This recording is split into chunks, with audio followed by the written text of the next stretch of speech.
It's this, an Apple CarPlay or Android Auto display that wirelessly hooks up to your motorcycle and gives you access to all your favourite navigation, communication and entertainment applications all in one place in this neat little unit.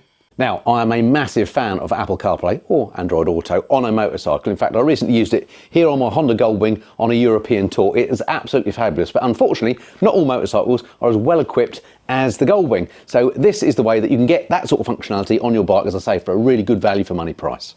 Right, I'm very glad to report that the device is super simple to install. You can either directly wire it to a switched live, like your headlight or something like that, or you can do like I did and just plug it into your USB port underneath your seat so that it goes on and off with your ignition. You pair it up with your phone just once via Bluetooth, and then from then on, it just goes on and off and connects with your phone automatically. It's absolutely a piece of cake to use. All right, that's enough talking about it. Let me actually show you. So out on the bike, the device is an absolute doddle to use. It's just like having, you know, a dedicated sat-nav unit on your handlebars.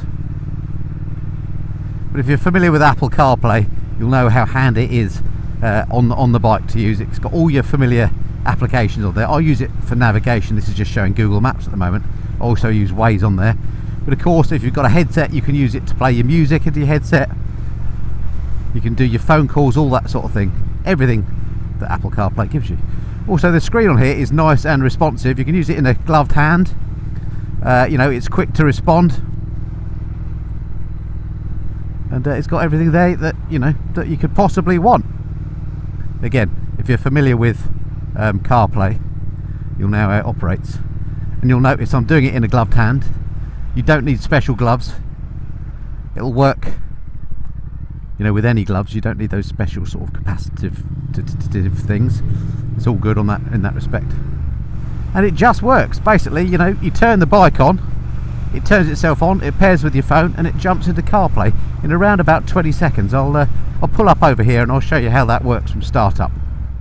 Alright, I'm just here by the pub. Look, if we turn her off, and then we give it a few moments for everything to calm down, and then if I switch her on, I'll show you what happens, how easy it is to connect up to CarPlay if you like. So I'll switch the bike on, you get a little entry screen.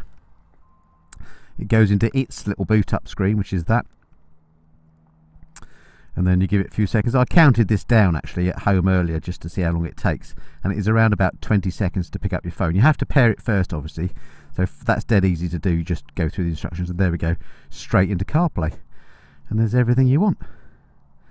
Nice and responsive screen, nice and clear, easy to use. What more do you want? And at just around 70 quid I can get you one of these. So let's get back to the garage. I'll tell you how you can get one for 70 quid. What an absolute bargain.